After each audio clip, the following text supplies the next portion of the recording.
and welcome back to the Scenario 7 podcast. My name is Sam, and this week I'm joined by both my co-hosts. They're both on the podcast at the same time. This is once in a blue moon at this point. Josh, Joe, how are you two doing? I'm all right. I think we're in an episode where you're not here, so that we can balance out a bit. But yeah, I'm good. Yeah, I'm fine, Sam. How about you? I'm doing very well, and today we're going to be reviewing a Hungarian Grand Prix, which will go down in the ages. The Hungaroring is one of my favourite tracks. I talked about it in the preview pod. I said it's not always the best race, but it has moments of brilliance and moments of stupidity, and it's just amazing. This time it had those moments, but it was also an amazing race. Guys, first of all, what were your general thoughts on the race? Did you enjoy it as much as I did? Because I thought it was amazing. Well, after lap one, I didn't think I was going to enjoy it. You know, I was a bit upset. You could probably tell in the chat. But yeah, after I got over that, it was a very, very entertaining race. Constantly cars changing positions, and it was just extremely entertaining. And just people coming from the back of the field to the front, and strategy that just paid off really well. So yeah, I was pleasantly surprised. Yeah, I think for me it was a bit annoyed about Lando Norris, but I wouldn't say getting taken out. I just misjudge. I would. I know as Josh is probably a more of a Lando fan than I am, but I think Bottas just misjudged his breaking point, which I think is quite hard because of the fact that he didn't have any practice, which you do towards the when you go to the grid, which was fully dry, so you couldn't get his brake bias, and also the fact he got swallowed up, and then the lack of downforce then cut him off. So yeah, it was a very entertaining race, as in a lot of, as Josh said, going back drivers coming back from the back of the field to the top, and then also some back markers gaining points as well. Yeah, no, it was a great race. Josh is for those on the audio platforms, is sporting a cap, clearly been inspired by the Olympic skateboarding. All he has to do is switch it the other way around, and he'll fit right in. Just thought I'd point that out. But yeah, let's talk more about that lap one incident. I mean, that is a crazy turn one. I mean, as you said there, Bottas just completely misjudges breaking point, took out Norris, took out Perez, damaged Verstappen. Then you have Stroll trying to avoid the collision, decides let's just go off-roading, just cuts the corner, loses his back end, and takes out Leclerc and spins Ricciardo, giving him damage. I mean, it was a complete mess. I mean, it was ridiculous. It caused a red flag, unsurprisingly, and Bottas and Stroll both given 5-place grid penalties. Guys, what do you think about that decision? 5-place grid penalty. Do you think that's harsh? Do you think that's right? Give me your thoughts. I don't. Josh probably is going to have a very different view, probably because he hasn't seen a lot. I can remember from like Luzzi in Italy taking 4 cars out. Obviously, you have when obviously Grosjean with that big accident. There's a number of times when people just misjudged their braking points and then slammed in the back, as in like Hulkenberg did that to Alonso. I think it was Alonso. I think when it was the final year of when he was at McLaren, I think at Spa. So there's different points where you get people just misjudging, and then because of the concertina effect. So I think for me, I think it was right to give a penalty, but it could have easily been. I think it's just the fact is high stakes. So I think the FIA are basically forced to give him a penalty. So for me, I would give 5-place grid penalty, but I probably guess Josh will go higher. No, I don't think it should be any higher, because obviously my knowledge of F1 isn't as strong as yours, Joe. But I do agree with. He's taken out 3 cars from a race, meaning, and all 3 of them are basically rivals of his. So they can't gain any points to gain an advantage over him, or for him to gain an advantage over them. So I think the 5-place grid penalty was worthy. Then I also think that the FIA needs to be a bit more consistent, because if you think back to Britain, Lewis took out his rival. He didn't, even though it might have been a racing incident, they gave him a penalty because they didn't believe it was. But he took out his main rival and didn't get as harsh of a penalty. So they need to be a bit more consistent. So I do agree it was a penalty, but I think consistency needs to be there more for the errors that they make. Oh, that's interesting. Referring to the Hamilton and Verstappen incident, Joe is shaking your head. I would stand by. I don't think, as in I remember I was saying on the pod when you weren't here, Josh, that I thought it was a 50-50 between an incident and a penalty. But I honestly think you can't compare this one from. Yes, I agree. Bottas in a prove situation. It's in a Mercedes, which means that he is a target when, or even Hamilton or Vettel and Perez, if mistakes happen. So I personally don't think the FIA should go based off who's the fastest car. And I think I would argue the Bottas penalty is more severe than the Hamilton penalty. And I thought that was the right decision. Yeah. Any response to that, Josh, or just? I do agree. I agree with you that it was a racing incident. I don't agree that a penalty should have been given, but the fact that they did give a penalty to Lewis, it just shows that they believe it was more his fault than Verstappen. So why not give a similar penalty to what Bottas has done, even if maybe a less one to Bottas, but they should be consistent. The reason would be that is because you can't give a penalty out if they're still in the race. As in, you can't give good penalties out if they're still in the race. Okay, well, that's fair enough then. I feel like I'm sharing a fiery debate here. I mean, this is great stuff.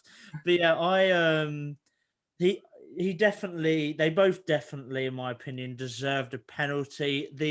If it was in dry, he'd have got more 100%, but due to the uncertain conditions, he misjudged the braking point.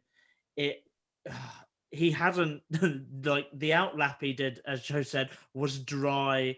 Everything he'd done was dry. So he almost had to guess when the braking point was. So that was, they deserved a penalty, both of them, because of the damage they took. And I think I still maintain Stroll's was worse. I just don't have any idea what was going through his head, and he might even deserve maybe 10. But Bottas just misjudged the braking point, and yeah, he just ended up taking out a lot of the grid, and that caused a red flag. But the drama did not stop there. We had when they came out, they did their outlap, and Lewis was just vibing front of the grid. Parks up, looks behind him. No one's there. They've all gone into the pits. Everyone pits, and all of a sudden, the Alfa Romeos both just have brain farts and just are so dumb.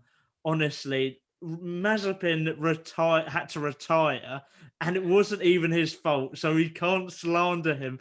He got hit by Kimi Räikkönen after an unsafe release, which he got a 10-second stop-go penalty for. And then Giovinazzi got a 10-second stop-go penalty for speeding in the pits.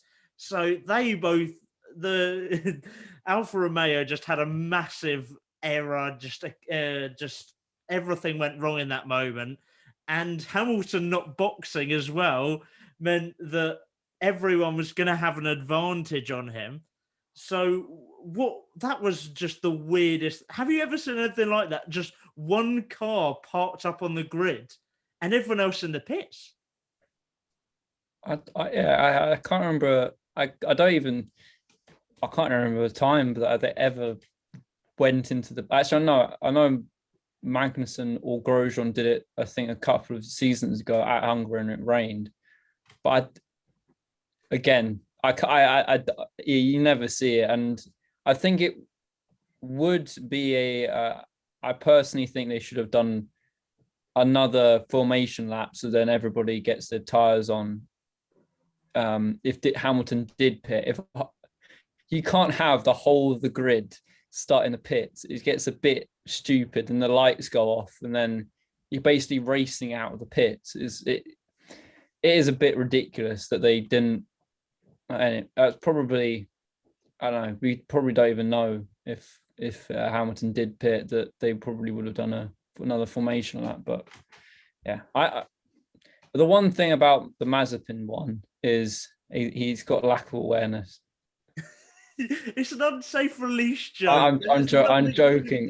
Nowhere else to go. He's got cars behind him the whole time. What is he supposed to do? I found that the most funniest part of the start.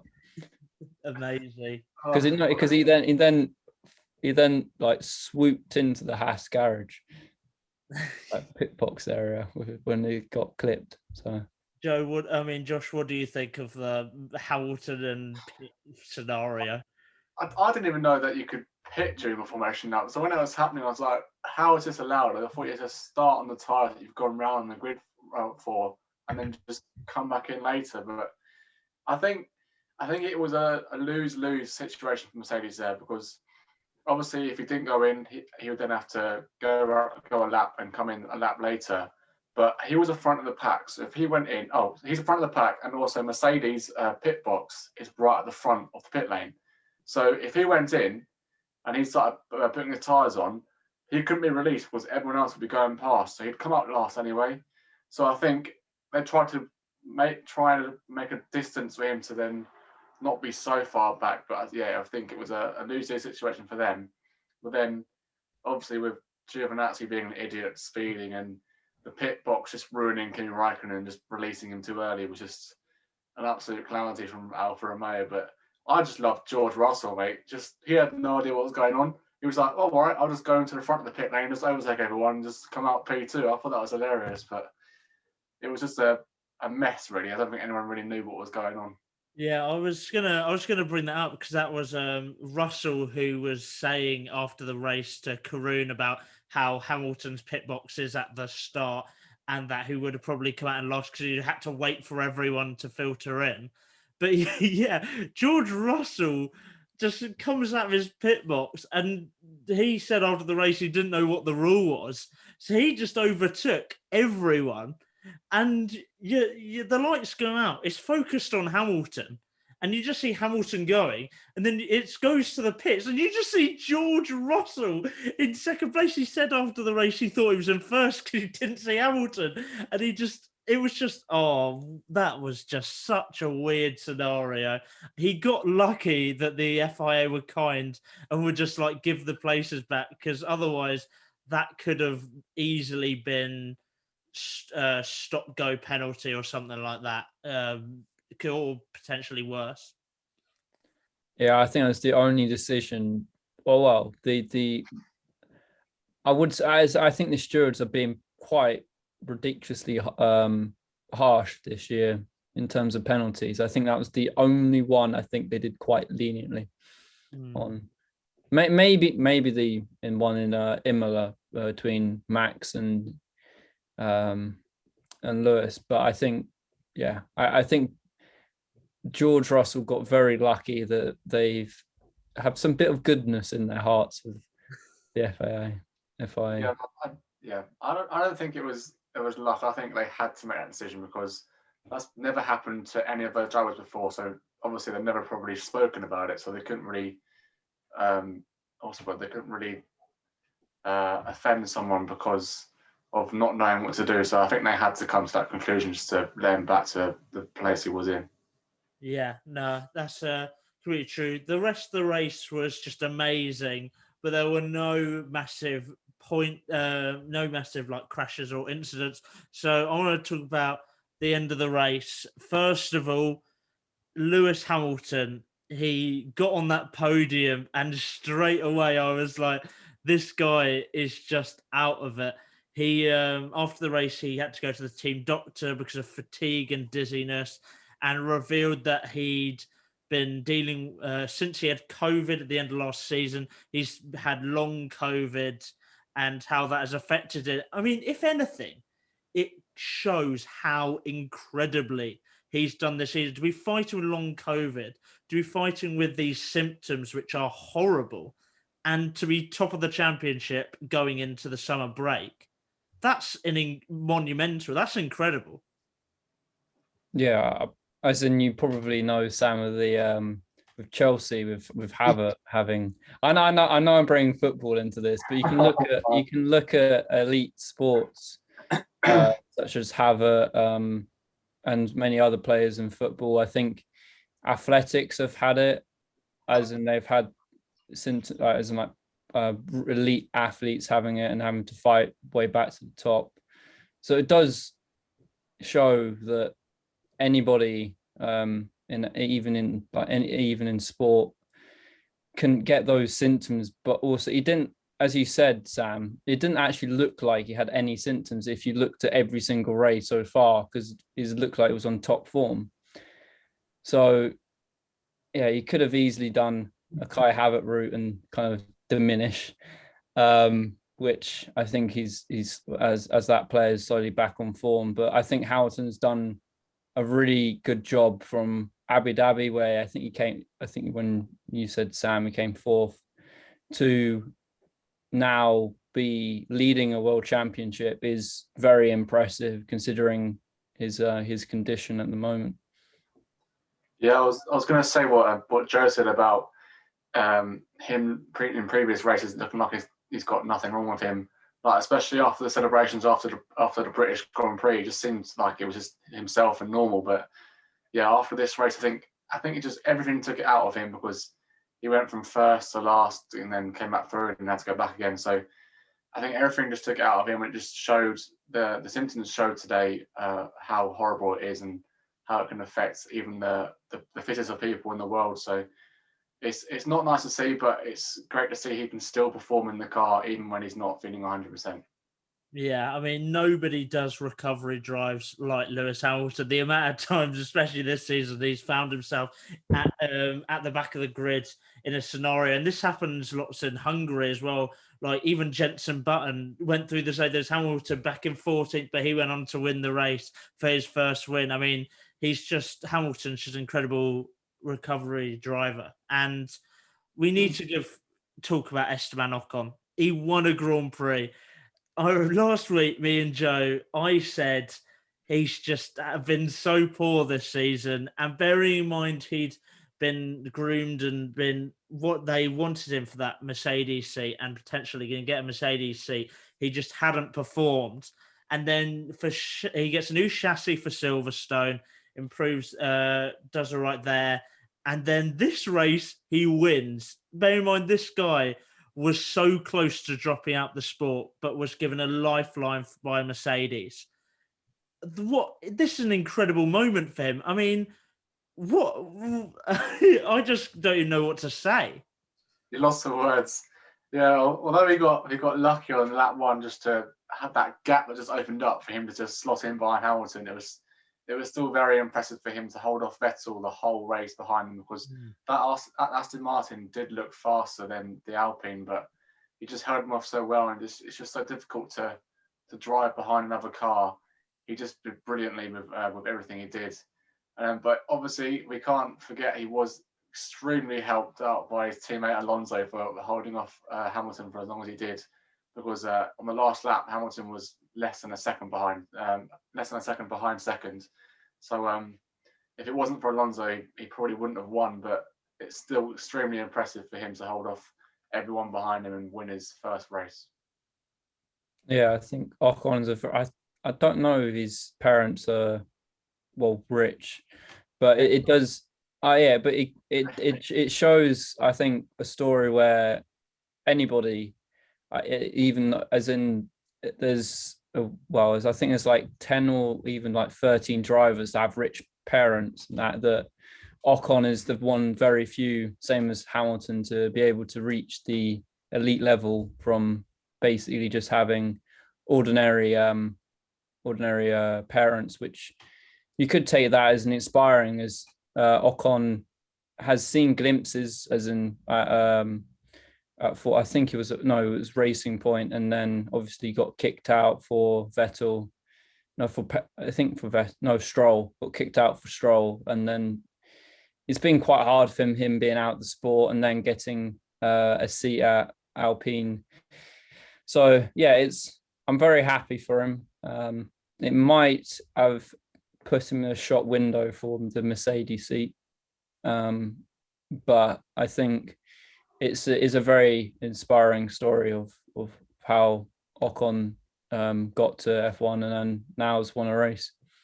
Yeah, it really is incredible. I want to talk about second place as well, Seb Vettel, because after the race, loads of stuff has happened.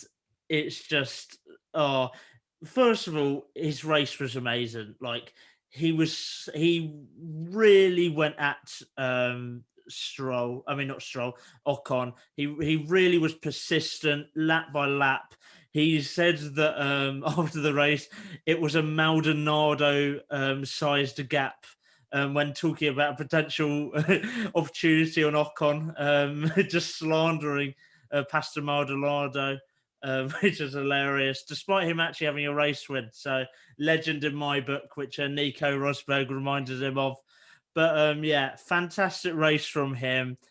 But now he's been called to the stewards for two things. First of all, he was called to the stewards because during the Hungary national anthem, he wore rainbow top, and apparently that's against the FIA rules, as it's seen as disrespectful, as Hungary have anti-LGBTQ laws, which I know a lot of drivers have spoken about, but he was very prominent wearing his rainbow t-shirt, rainbow mask, and rainbows on his shoes. I mean, he really was kitted out. First of all, on that particular thing that he was called to the stewards about, what do you think? It's a bit like he's expressing an opinion. I know it might be political, but he's standing with the community of people. It's only a good thing. And I know he said that he would do it again in a heartbeat. So what do you think about that? Personally, I haven't got a problem with it, but it's just him expressing his opinions, and I'm fair enough. He should. He's where he is, his platform. He can spread it away to so many people. I think it's good for him to do it. But then I think as what's it called? A scenario, I can't remember what the word is, but a solution. I think a solution was already come through about it, and it wasn't just him who did it. I think his teammate and possibly Science also wore tops as well, and they've all been reprimanded by the FIA, so they haven't been given any penalties or anything through the race. They've just been reprimanded. So they shouldn't really. I'm glad it hasn't affected their race results for a start, but I don't think they should have been reprimanded at all, because it's either them just forgetting or them showing what they believe in, and they have every right to do that.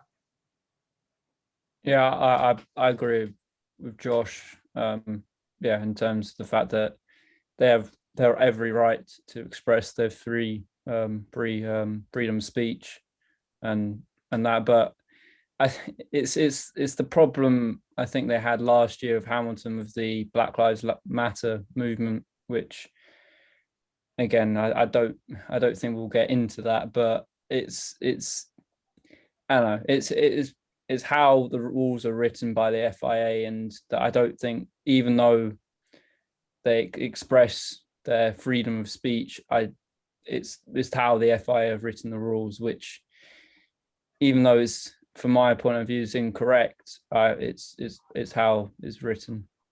Yeah, completely. It'll be interesting to see if they do something similar going into perhaps Saudi Arabia, where laws are also pretty tight on, I mean, so many different things.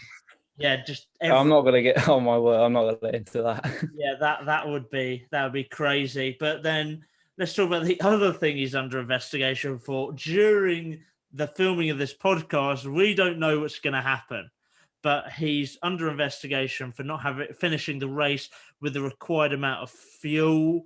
You're meant to have a litre left, and I think he's possibly not shown evidence that he had enough. He's got 0.3. Really? Okay. So he was quite far under it. So, and despite going second, this could perhaps see him disqualified. Do you think that that's the punishment the stewards will give out? I mean, that would be so harsh after such a great race and putting so much energy into just such a knackering race to then be disqualified and Lewis Hamilton getting second, which I know a lot of Max fans would be absolutely livid with. But yeah, what do you make of that? It's the rules. I think I think there was a scenario a couple of seasons ago where I think it was weather or even that far back. I think as in a couple of drivers, as even Lewis Hamilton's got caught out by it. I think that's like 10 years ago. So this rule has been around quite a long period of time. So a lot of it's very rare, but a lot of big names have been caught out by it that have because they're pushing. The teams are probably too gassed to look at the telemetry and of how much fuel they have left. But yeah, it's a slam dunk disqualification for me. Yeah, I agree with Joe. It's just a mistake on the team's part. They've either put not enough fuel in at the start, or they've just not looked at the telemetry, like Joe said. But they've also not allowed for a scenario like if there were 2 formation laps, which creates an extra lap of fuel needed in the car. So it is the rules, unfortunately, and he probably will get, if it is done true, probably will get disqualified, which is a really annoying because he had a great race in P2, but yeah, it's the rules, so they've got to follow it. I just feel horrible for him if this goes true, because what a drive. Yeah, the final thing I want to talk about before we go into a team by team comparison is we had Nico Rosberg on comms for this weekend, and when I first heard it was him, I was worried because I thought he's just going to slander Lewis the whole weekend, and I was worried that he might be slightly biased. But it was so refreshing to have him on comms. He was so insightful. He gave lots of intelligent points. He's been in a racing car like most recently out of any of the co-coms. And I love Martin Brundle, but I really think that after this weekend, I've seen a lot of people online sharing this opinion. I think they need to give him more races to co-com because I thought Nico Rosberg was fantastic. Yeah, as in, I think there's a lot of people that hate Crofty. I don't even. I personally, I wouldn't get rid of Martin Brundle. As in, I think he's the core. I think personally, for me, watching F1, the core person I took it from. I forgot what it was called. So Jimmy Walker? No, as in, I should probably know this, but as in, he has tons of experience. So if you were going to get rid of anybody, I would get rid of Crofty. But Nico Rosberg today was brilliant in terms of commentary, and it kind of gives you an insight of how the cars work. And yeah, as in like I remember when he said how to warm up the tires, it was like the bevel, the valve, and then the surface of the tire. So it's quite insightful on how he presented the information to us. Yeah, I agree with both of you. I enjoyed his comms. It's just him bringing his own experience and then just bringing it into the comms and just saying how things are done and how things could be done. And he wasn't even biased. He might have been even slightly biased towards Lewis. He was trying to say nice comments because maybe he had it in his head that people would think, oh, he's going to be really mean to Lewis. But I think he did the complete opposite. And I agree with you that he should be on comms more regularly, but I think that all 3 of them should be there. I know Crofty makes a lot of mistakes, but he's so iconic. He's so just energetic when he's commentating. I love it. So I think if they can do all 3, then it'll be just the perfect commentary box. I think Crofty can't leave. He gets criticism, but I think he's improved a lot. He does make the occasional gaffe, but his enthusiasm is so key to commentary. I listened to the F1 stream and who was commentary on that, and I watched the start of the race, and they were like, and Verstappen's been taken out, and Leclerc's turned around, and I was like, enthusiasm! Come on, everyone hit each other. Sound like you're enjoying it. I think Crofty's amazing at that. He's so many iconic lines. I think he's untouchable, and I think I love Martin Brundle, also iconic, and gives great insight. I just think that they should rotate each week. I don't think it would work with all three because that would be a bit crowded.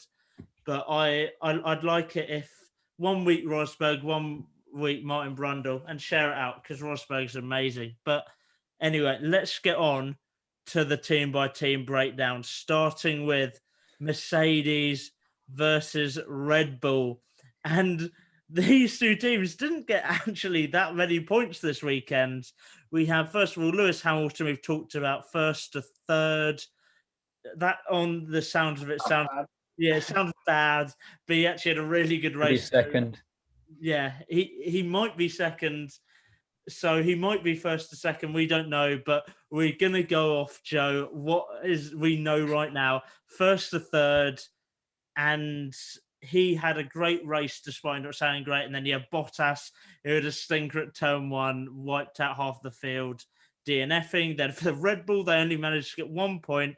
Verstappen getting damaged only could get 10th, and Perez DNFing. I mean, how can you really compare these teams? Because the situation was crazy. But yeah, Mercedes and Red Bull, how do you compare their weekends? I'm not going to lie, Sam. I've got nothing much to say. You've pretty much said it all. Red Bull couldn't do anything more because obviously Verstappen has so much damage on the right side of his car, and obviously it's just unlucky for Perez because Bottas had nowhere to go, and Perez just trying to go into the corner. But there's not really much else you can say. It's just Mercedes had the best of the damage that was caused, so they did the best position they could. But yeah, it's just not a great weekend for either team, really, if you think about it. But yeah, they still got a podium, so not too bad.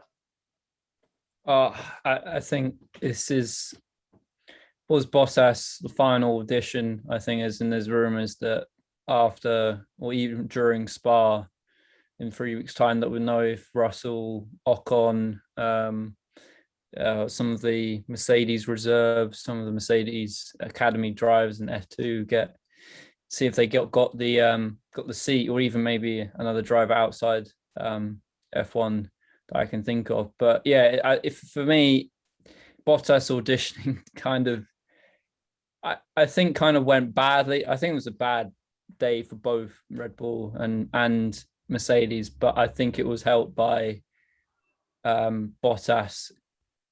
I wouldn't go say crashing into Max and Lando Norris and Perez, which then take out the Red Bull guys, which it happens. But yeah, I think that's probably another subject we probably spend an hour talking about, if who's going to get that final seat. But I think arguably Hamilton showed why, again, he's probably one of the best recovery drivers out there, and proved why he's, I think, first by like 4 points or something like that. So yeah, it shows how the tables have turned from 2 races ago.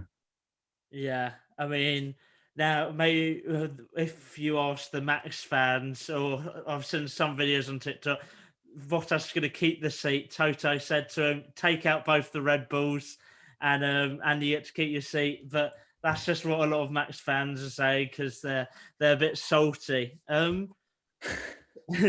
Mercedes arrived at Silverstone with upgrades. Toto Wolff came and said they're going to possibly move them closer. And in the last 2 races, Mercedes have absolutely destroyed Red Bull. I mean, quite literally. So do you think that going after the break, going into Spa, which is kind of a Red Bull track, and the Netherlands, which is a Max Verstappen track, the first home Grand Prix has, do you think that Mercedes will still have an advantage going into these races, and have these upgrades been the thing that have really separated them from Red Bull at the moment? See, I'm not sure if they really do have an advantage. I think it's just Red Bull just having 2 bad weekends and just losing their heads because of what happened last week, bring it into this race, and then losing their heads again because of what happened in this race. So I think this summer break will do the world of good for Red Bull. It'll just give them time to refocus, switch on again, and just attack Mercedes as they always did at the beginning of the season. I still think their car is faster than the Mercedes. It's just Mercedes have Hamilton, who's just a ridiculously good driver.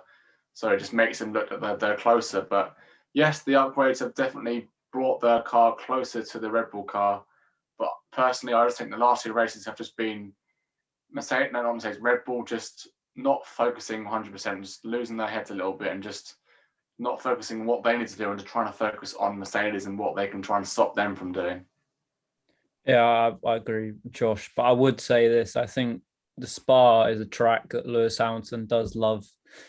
I think they'll Mercedes will go well here. Not maybe Bottas, potentially not, but I think Mercedes. Well, I think Lewis Hamilton would be very strong around here. And again, I agree with Josh that I think the Red Bull is just in front, but because they got a ridiculous driver, that they're be able to push 2 tenths out in front of Red Bull. But again, you can't. Again, Red Bull got Max Verstappen, who can pull anything out of the hat. So, to answer your question, Sam, I think it will be a very, very close fight, and you could have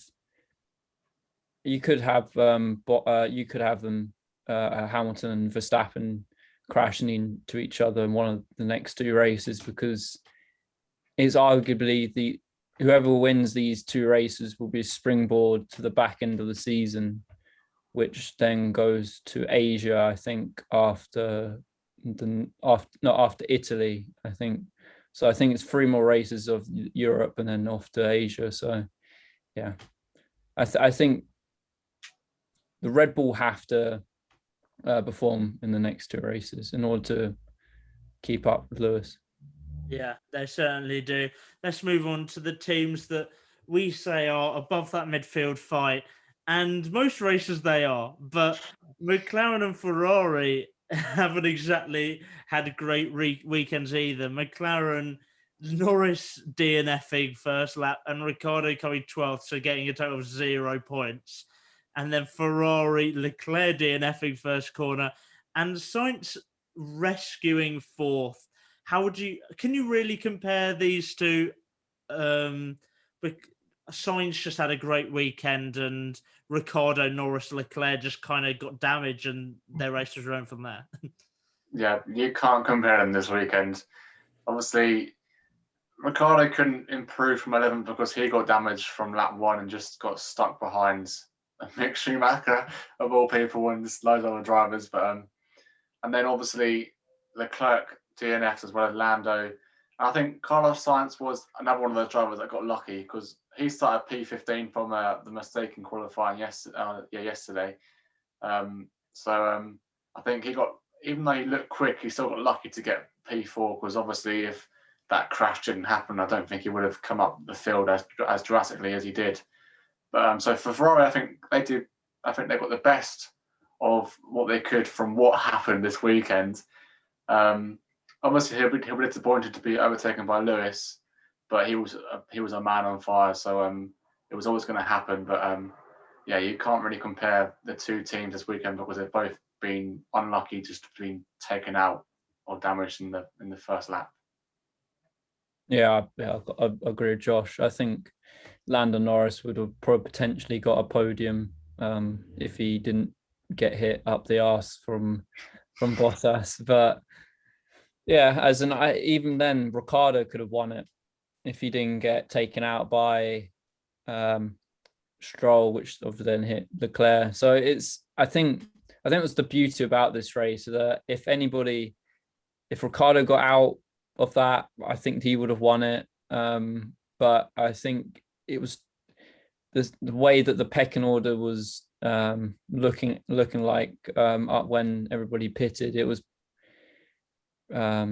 yeah, it was a foregone conclusion when Ricardo got damaged, and obviously again Leclerc got damaged, and then Sainz just, I don't know, just had a jet on his back and and managed to get fourth. Yeah, I mean, now let's move on to where it gets juicy, the midfield battle. And if you'd have said to AlphaTauri this weekend, you're going to finish 6th and 7th with one of your drivers getting fastest lap, they'd have bitten their hands off. But they've got the least points in this midfield, which is absurd. You have Aston Martin with Stroll DNFing after his adventure over a corner, off-roading. He's a massive idiot. And then, but his teammate Vettel coming second could turn to an absolute nightmare weekend to Aston Martin because he might get disqualified, so they might just end up being in the mud. But then Alpine have got 35 points over the weekend with Alonso in 5th and Ocon in 1st. I mean, this is a crazy midfield battle. I mean, how do you break that down? You can't really. As in, I honestly, I don't think you can. As you basically summed it up with Aston Martin. And I don't know what Stroll was doing. Again, there's arguments to say if he just went swerved, he could have lost the back end and end up hitting Charles Leclerc and taking more cars out. So, yeah, I think Stroll did something very stupid and probably just should have not gone off road. And then the AlphaTauris were pretty impressive as well.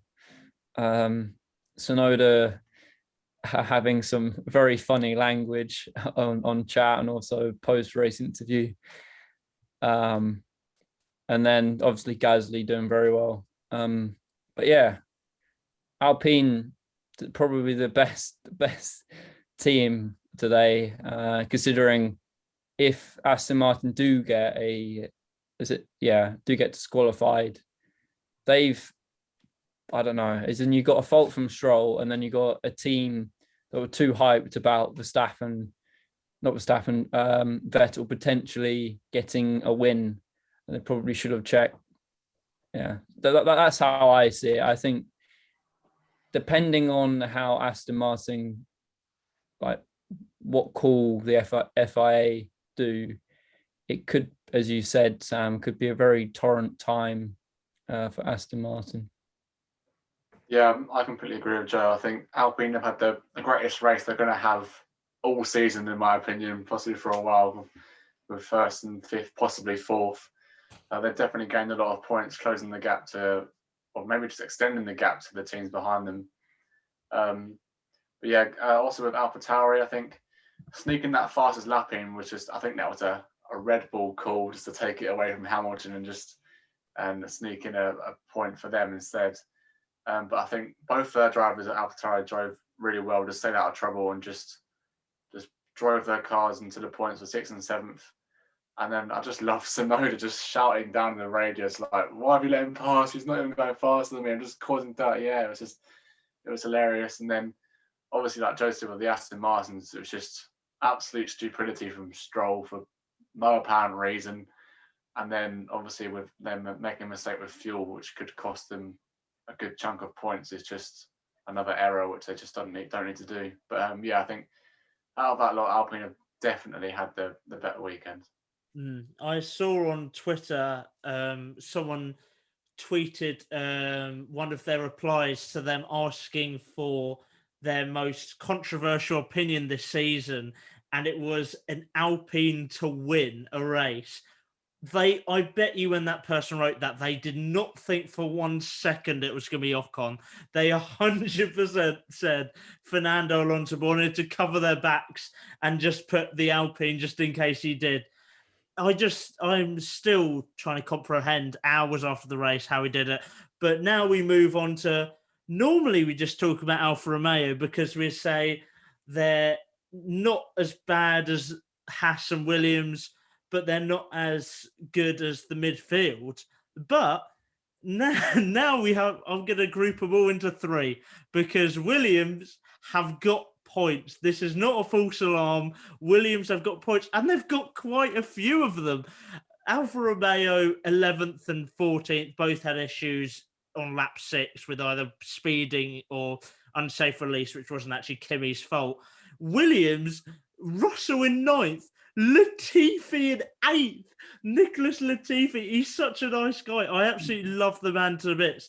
Last weekend we saw him with Harrison Ford, and he's obviously been giving him some tips after his experience with the Millennium Falcon, because he was a flipping rocket today. He was in 3rd for parts of the race. Him coming 8th is more shocking than Ocon coming 1st. That's a hot take. That is a hot. Williams came. They got 6 points. This is momentous. And then Mazepin just DNF'd, and Schumacher. Yeah, I can't really do anything. Guys, talk to me. I'm running out of words. Sam, you're a bit godsmacked, aren't you? You losing your voice. I think me and Josh would take it from here. I think again, Alfa Romeo just a bit thick in the head.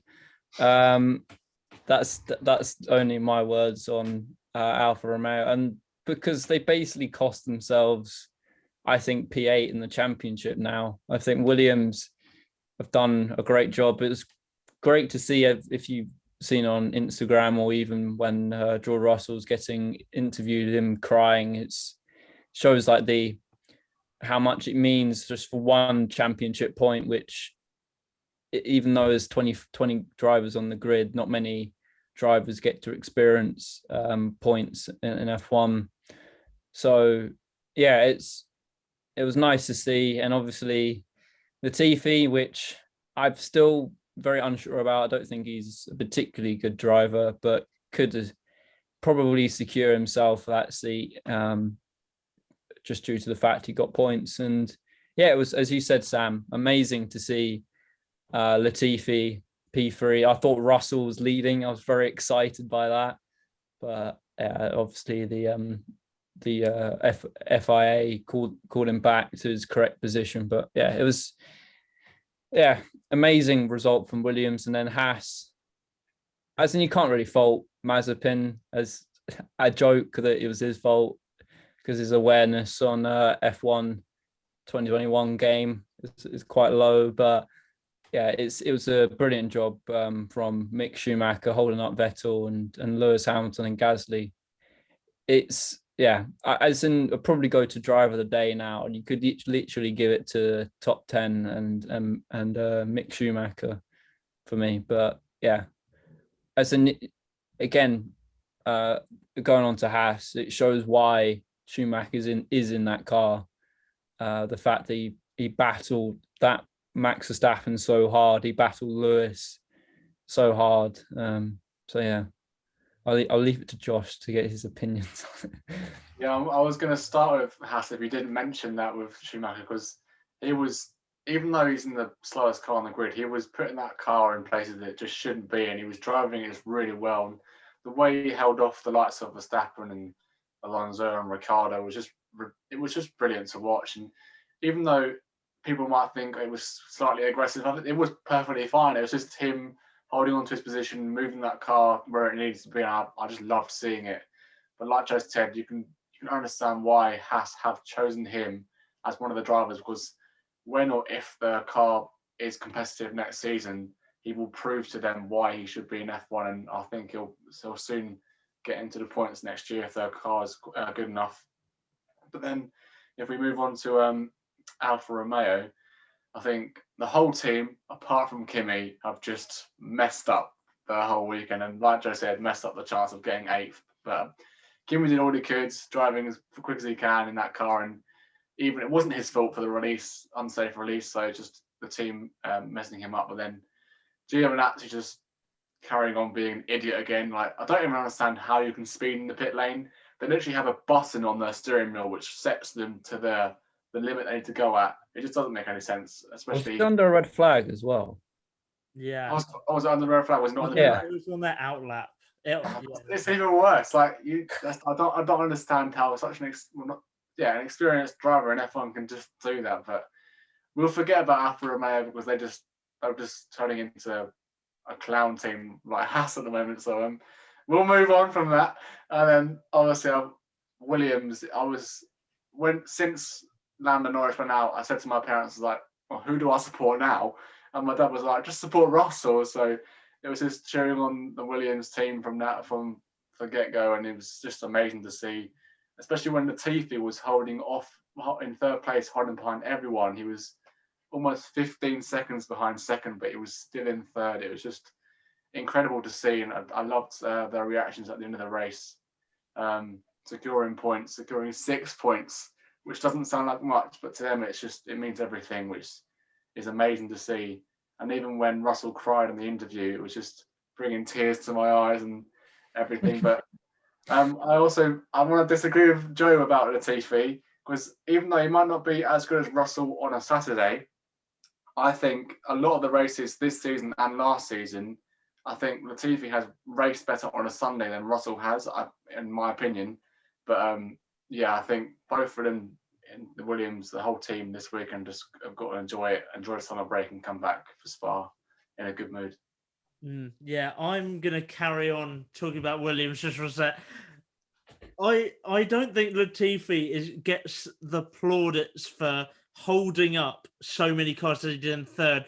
Alonso will get most of the credits for winning Ocon the race, or not winning Ocon the race because he did an amazing drive himself, but for holding back Lewis. But Latifi was the reason that there was such a big gap, and he is the reason that the front two were so separated. So he deserves a lot of credit for that. And if Vettel does get disqualified, Russell moves up to 8th and Latifi moves up to 7th, meaning that Williams would get 10 points over the weekend, which is unbelievable. Latifi, he's going to win a championship. He's an absolute hero. And yeah, I'll just quickly say he's my driver of the day for all the reasons I've just listed there, because he's amazing. 18th to 8th, potentially 7th, and helping Vettel and Ocon. Who are you guys' driver of the days? Mine's kind of similar to Joe's, with he's trying to say all of the people. What are you doing? There's a note for you. I didn't know if you were recording your podcast, you see. Aha, we have a note. I have a note. You can go now. Well, we have an answer.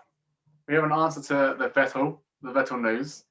My sister just handed me a note saying Vettel was disqualified as he could only take out 300 millilitres of fuel, not a litre. So there's your answer.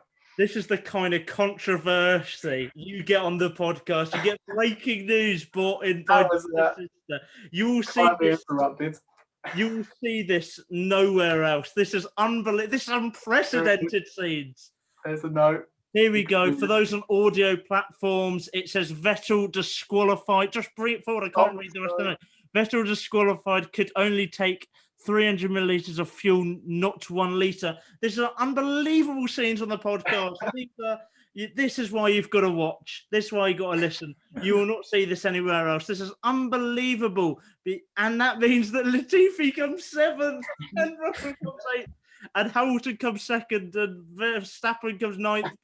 But Hamilton gets more points than the drivers. And so Verstappen, for which fans are going to be crying, and Josh, carry on. Oh my God. No, you need to chill out, right? You need to chill out. But before I was rudely interrupted in some way. Luckily, Vettel was not my driver of the day.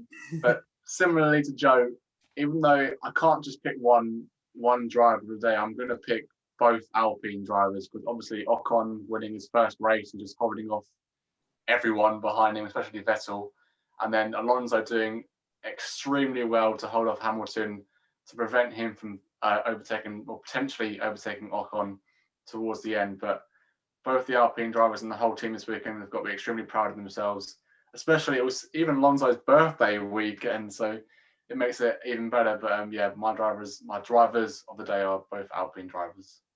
Well, I think Josh just said it there. I could easily give it to the top 10. You can easily give it to Ocon. Obviously, Vettel, you can't give it to him because of his team's just idiots. And then Sainz, brilliant drive. As in, you can go down the list, and obviously Max Verstappen, even with his car basically being in half, he had a really good race, even though he was frustrated with his progress. So I think for me, I think you could give it to probably not. I wouldn't give it to any, not the Alfa Romeo drivers, but I would give it to everybody else. I think it was arguably the best race I've seen this season, and I think individual drivers like Tsunoda, who's been in difficulty, Latifi again, pressure for his seat. You can give it to Russell just due to the fact his first points and how he played the team game. Max Verstappen as well, because the recovery drive. Then obviously Ricciardo is you could easily, again, I'm rambling on here, but you can even Mick Schumacher for that brilliant defending. But I'm more leaning to give it to Alonso. I know Josh has picked the Alpines, but I think from the top 10 drivers, I think they've stood out as because of the teamwork of Alonso, that brilliant defending that if you watched F1 I think the last 20 or even 18 years, you've seen that brilliant defending from Alonso, which is he's 40 and he's still got it. So I think for me, I'll give, from all that rambling on, I'll give it to Alonso for the brilliant defending against Lewis Hamilton, who's in a much, much faster car. I think you're being harsh, Joe, on Alfa Romeo, because of the breaking news, Kimi Räikkönen got a point. He's into the top 10 despite his cock-up, not his team's cock-up, which wasn't actually his fault. He's rescued a point. So I think you can give it to Räikkönen. I mean, I wouldn't, but I wouldn't. As in, I think the Alfa Romeos were just stupid. They're a bit of racing like Haas. Kimi couldn't do anything. You're being super harsh. But yeah, wow, that is incredible. That is the end of the podcast, I think. Very long. Very long. I'm just very, very good race, I would say. A very good race. It was an amazing race. I'm trying to check if I've missed anything. This is why you got to subscribe. You can calm down now, Sam. It's right. You've covered download. Listen, we get the breaking news during the podcast delivered by carrier pigeon. I mean, it's unbelievable scenes. Next race, we've got to wait 4 weeks for the next. We'll think of something. We'll think of something going in between. We will bring you some content in between that. Next race, Belgium, Spa. It's going to be a great one. As I've said several times, like, subscribe, comment your thoughts on the race, just on anything. Just let us know what you think. Thanks, Josh and Joe, for trying to break down a mental race. Mate, you're just all over the place. I've never seen like this before. It's just hilarious to watch. And you're a Perez fan. You should be devastated. He didn't even mention him. He hasn't mentioned him once in this whole podcast. So he's just all over the place. Yeah. Well, Perez, I don't want to talk about because that's painful, but it's fine because Latifi got 7th. But yeah, thanks for joining us. Yeah, thank you. Remember, thanks for listening. Say goodbye. Thanks for watching. I'm so all over the place, and we'll see you soon. We'll bring you content in between Spa. But yeah, thank you for watching and listening, and we'll see you soon.